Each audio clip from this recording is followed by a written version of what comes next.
Ladies and gentlemen, welcome back to NWA Power. We are coming off the back of an amazing NWA The Devil and I, in which we saw the debut of one of the biggest signings the NWA has ever made in its women's division, as Lexi Cabrera, formerly known as Alexa Bliss, made her official debut, challenging Masha Slamovich to an NWA World Women's Championship match, which we'll see further of tonight. We also saw Bishop Dyer defend his NWA World Heavyweight Championship against Dozer. Again, it was a conclusive victory here for Bishop Dyer, so we'll see who steps up to challenging for the NWA World Heavyweight Championship next.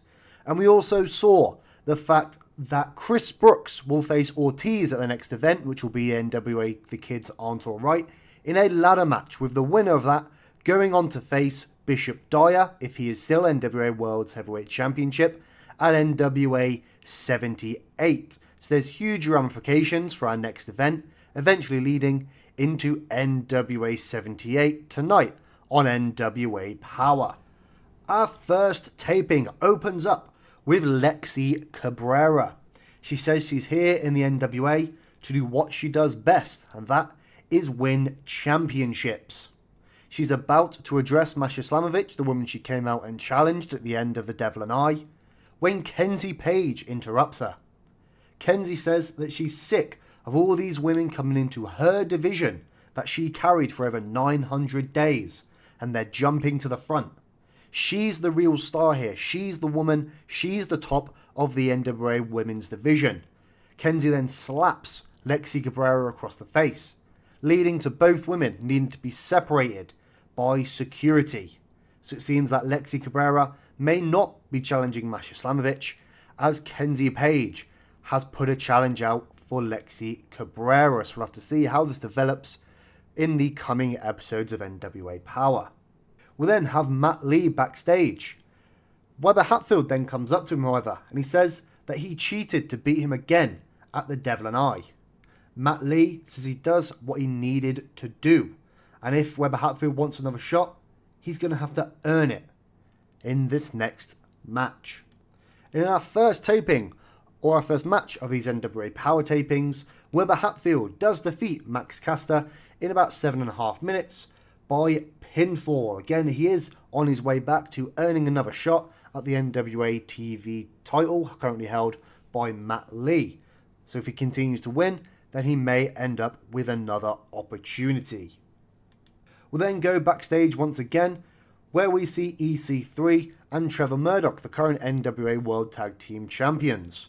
They're backstage when Alec Price and Starboy Charlie, the current holders of the Crockett Cup, walk up to them. They say they are going to be cashing in their opportunity for the NWA World Tag Team Championships at The Kids Aren't Alright. So they're going to give them a few weeks to prepare for Team Wildcard, that being Alec Price and Starboy Charlie, as they are going to face off at The Kids Aren't Alright. We'll then go to a really good 62 rated match, as Chris Brooks and Dozer defeat the team of Spencer Slade and Odinson. We saw Keith Lee come out and distract Slade during the match also, again continuing their rivalry, but it is a good momentum builder for both Chris Brooks and Dozer. As we know, Chris Brooks will face Ortiz at the NWA The Kids Aren't Alright for a shot at the NWA World Heavyweight Championship at NWA 78, and Dozer needs to rebuild his momentum once again after losing for a second time to Bishop Dyer at NWA The Devil and I. So good tag team match here and good momentum builders. We'll then go backstage once again to Bishop Dyer in the Disciples of Sin locker room. If you remember, he is still a part of the Disciples of Sin, even though there's been huge turmoil within the group. He said he's been keeping an eye on what's been happening between them and the Southern Six. He says he's sick of his group falling apart, and he'll deal with the Southern Six himself. And then, in our main event of this first taping, Masha Slamovich makes her first defense of the NWA World Women's Championship, even though it says it's her second, as she defeats Natalia Markova with a diving headbutt. Again, a good just under 10-minute match, and a good first defense for Masha Slamovich. But the show is not quite over yet, as Yuka Sakazaki comes to the ring. She wants her rematch for the NWA World Women's Championship at NWA The Kids Aren't Alright, with this challenge then being accepted by Masha Slamovich. So we will see a rematch for the NWA World Women's Championship as Yuka Sakazaki challenges Masha Slamovich at The Kids Aren't Alright. But we'll finish this first taping to see what rating we got. This first taping does get a 63 rating. It increased our popularity in 31 regions, so a good first taping of NWA Power here. So I'll see you in our second NWA Power taping. So the second taping of NWA Power opens up with a match for the NWA National Heavyweight Championship, which sees Mike Mondo become the new National Heavyweight Champion after defeating Silas Mason after an interference from Bishop Dyer. If we recall, Bishop Dyer last week said that he is going to deal with the Disciples of Sin's Southern Six problem.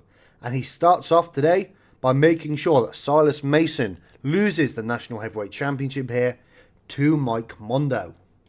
Bishop Dyer is not quite finished there though. He continues to beat down Silas Mason after he's cost him the National Heavyweight Championship.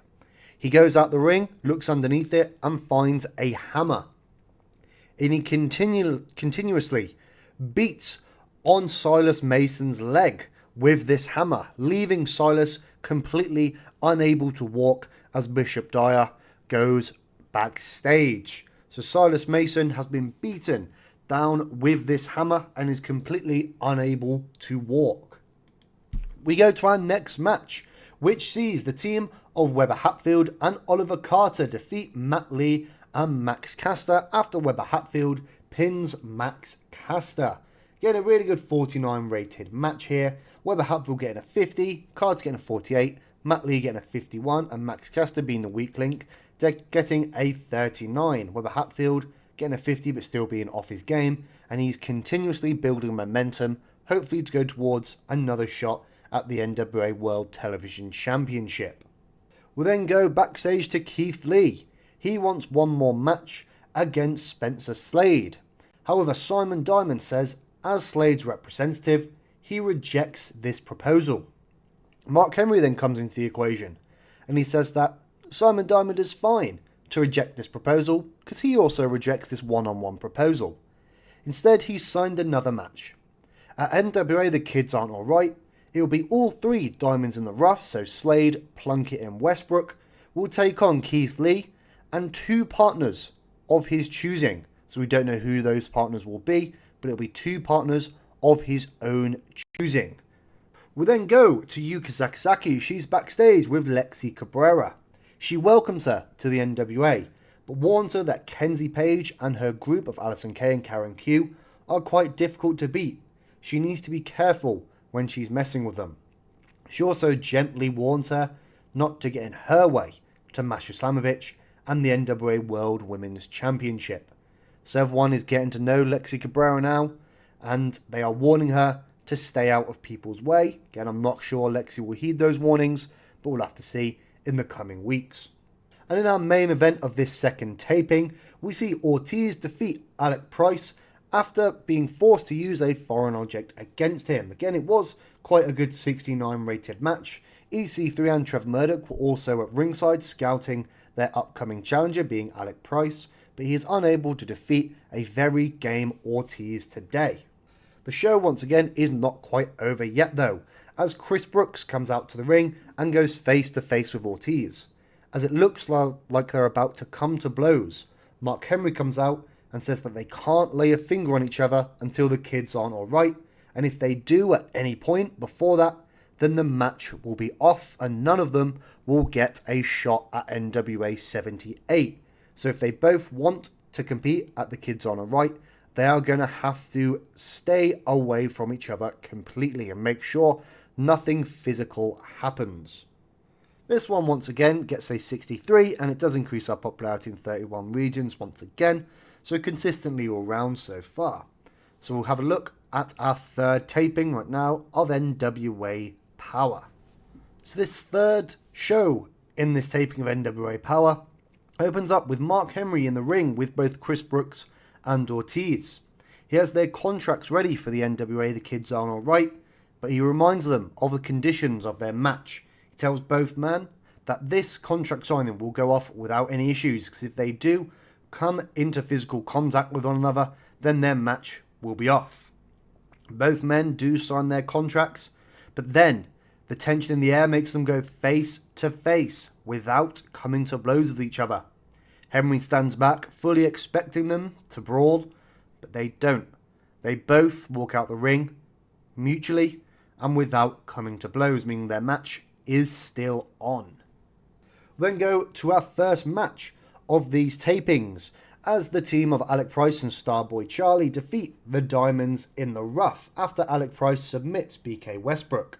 However, also during the match we saw Keith Lee come out and distract BK Westbrook, leading to the loss for the Diamonds in the Rough. If you remember on the last episode of NWA Power, Keith Lee does need to pick 2 partners to face all 3 members of the Diamonds in the Rough that the kids aren't all right, as this was set out by Mark Henry. And the team wildcard of Alec Price and Starboy Charlie will be facing EC3 and Trevor Murdoch for the NWA World Tag Team Championships. Price and Starboy are still in the ring. They did have EC3 and Trevor Murdoch ringside for their last match, but they say they found a little help to make sure they're ready for the NWA Tag Team Champions. And they reveal that their new manager is RVD. He did offer them his services at The Devil and I, and they've accepted it, and he is now their official manager. We'll then go backstage to Matt Lee. He's frantically looking for a cameraman. Once he finds one, he leads them to a corner of the arena, where he sees Oliver Carter and Edith Surreal both knocked out. He says that if Weber wants another shot, that he's now got to do it without his 2 friends. It seems like Matt Lee has attacked both Edith Surreal and Oliver Carter, leaving Weber Hatfield with no allies going in to NWA. The kids aren't alright. We'll then go to our second match of this taping, as Bishop Dyer defeats Kerry Morton with an End of Days. Again, it is a good 56 rated match. It does continue Bishop Dyer's mission to destroy the Southern Six, and it looks like he's about to beat down Kerry Morton with the rest of the Southern Six. So as Bishop Dyer and the rest of the Subs of Sin are about to beat down Kerry Morton, Alex Taylor runs out with a chair to make the save. All the Subs of Sin clear the ring, and Alex Taylor grabs a microphone. He says that if Dyer wants to stick his nose where it doesn't belong, the only issue was between the Southern Six, Max the Impaler, Bestia and Dreadnought, then he'll have no problem facing him at the Kids on Alright, with the NWA World Heavyweight Championship on the line. So it seems like we're going to have Bishop Dyer against Alex Taylor for the World's Heavyweight Championship at the Kids Aren't Alright. Then in our main event of this third taping, Yuka Sakazaki and Lexi Cabrera defeat the team of Makoto and Masha Slamovich, an excellent 72 rated match. Yuka Sakazaki does get the pin over Makoto.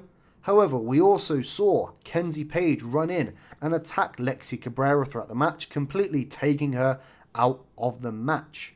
Again, Yuka Sakazaki and Cabrera do have great chemistry teaming together, as do Makoto and Masha Slamovich. But it is a win for the team of Yuka and Cabrera, even though Cabrera was attacked by Kenzie Page. This episode does one better, get an overall rating of 64, increase our popularity in 10 regions. We are reaching our limit for popularity growth for the month, but we'll now move on to our fourth and final taping. Our final taping of NWA Power opens up with a somewhat disappointing match, as Alex Taylor does manage to defeat Dreadnought in just over 8 minutes with a quick cradle. Again, it is a shame that they don't click at all. They don't have good chemistry, and it shows in the match rating as it gets a 31, but it is still a big win for Alex Taylor here.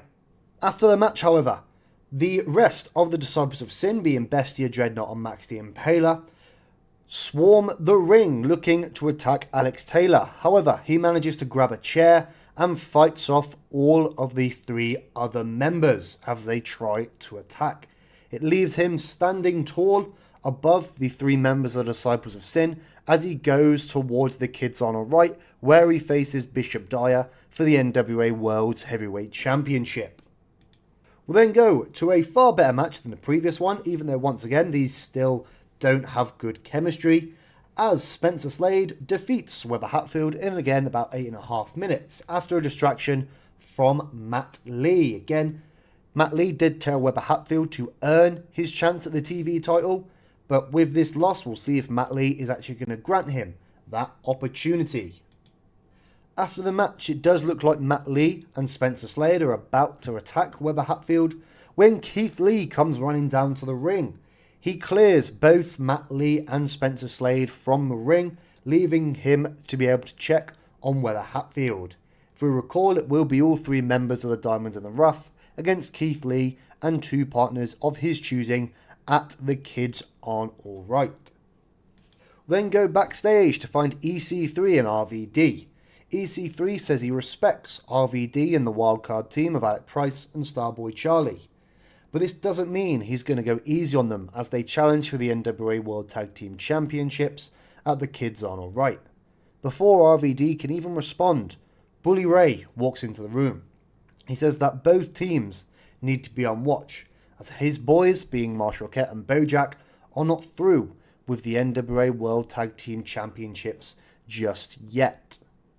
We'll then go to our final match of these tapings in a 66 rated 6-person tag team match. This ends in a draw as Lexi Cabrera, Dozer and TJP do in fact just brawl out into a double DQ with Kenzie Page, Ortiz and Bishop Dyer.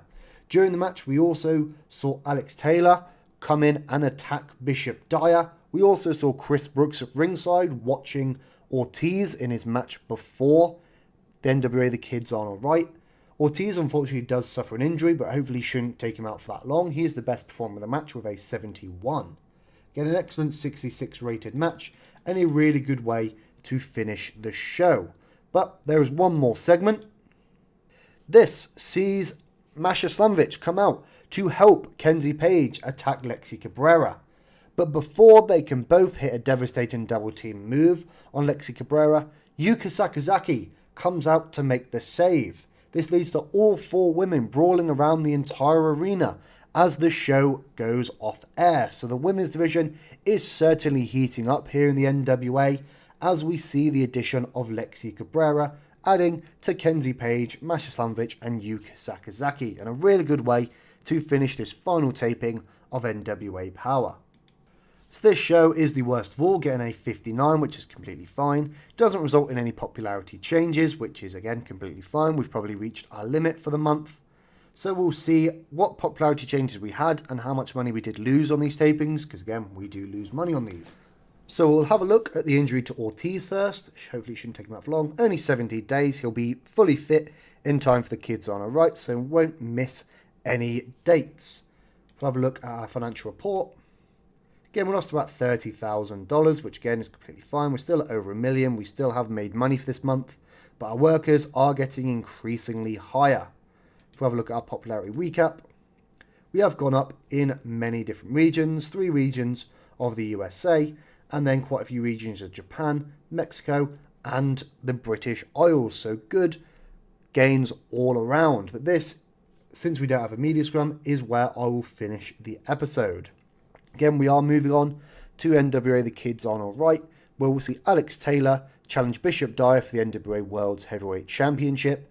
We will see Kenzie Page face Lexi Cabrera in what seems to be already a grudge match. We'll see Masha Slamovich defend the NWA World Women's Championship against the former champion Yuka Sakazaki. And we will see Chris Brooks take on Ortiz in a ladder match, with the winner of that going on to face the NWA World's Heavyweight Champion at NWA 78. Hopefully you did enjoy this episode of NWA Power. Make sure to like, share and subscribe. Push that bell notification icon. And if there's any wrestlers you do want to see in the series, make sure to leave them in the comments below. But once again, thank you very much for watching. And I'll see you at NWA The Kids Aren't All Right.